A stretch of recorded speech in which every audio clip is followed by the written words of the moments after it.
মহানগৰীত পুনৰ এক নৃশংস হত্যাকাণ্ড সংঘটিত হৈছে। মহানগৰীৰ গণেশগুৰিত এজন যুৱক ইক্ৰাম হুছেইন নামৰ যুৱকজনক আচলতে দলবদ্ধ আক্ৰমণ কৰাৰ এক ভয়ংকৰ অভিযোগ উত্থাপন হৈছে আৰু সেই আক্ৰমণত গুৰুতৰভাৱে আহত হৈছিল যুৱকজন আৰু ইয়াৰ পিছতেই তেখেতৰ পৰিয়ালৰ লোকে চিকিৎসালয়লৈ নি ভৰ্তি কৰিছিল যুৱকজনক, যদিও চিকিৎসকে মৃত বুলি ঘোষণা কৰে।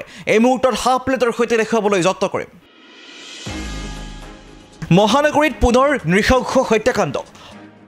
হত্যাৰ বলি হোৱা যুৱকজনৰ নাম ইক্ৰাম হুছেইন বুলি জানিব পৰা গৈছে।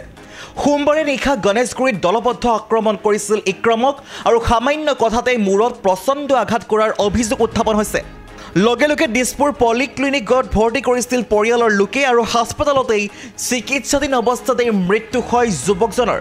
আৰু ঘটনা সন্দৰ্ভত দিছপুৰ থানাত এজাহাৰ দাখিল কৰিছে পৰিয়ালৰ লোকে।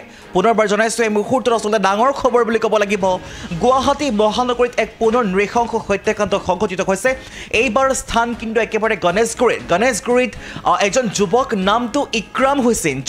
ইক্ৰাম হুছেইন নামৰ যুৱকজন আচলতে দলবদ্ধ আক্ৰমণৰ সন্মুখীন হৈছিল আৰু ইয়াৰ পিছতে গুৰুতৰভাৱে আহত হৈ যুৱকজন পৰিয়ালৰ লোকে ততাতৈয়াকৈ চিকিৎসালয়ত ভৰ্তি কৰে ইক্ৰাম হুছেইনক আৰু তাৰ পিছতে কিন্তু চিকিৎসকে চিকিৎসাধীন অৱস্থাতে মৃত বুলি ঘোষণা কৰে ইক্ৰামক। আৰু ঘটনা সন্দৰ্ভত এতিয়া দিছপুৰ থানাত এজাহাৰ দাখিল কৰি আছে পৰিয়ালৰ লোকে, কিন্তু পৰৱৰ্তী সময়ত আৰক্ষীয়ে বা প্ৰশাসনে সেই সিদ্ধান্ত লয় সেয়া সময়ত হ'ব লক্ষণীয়। সবিশেষ জনাই যাম, চাই থাকিব এনি ভাৰত 24।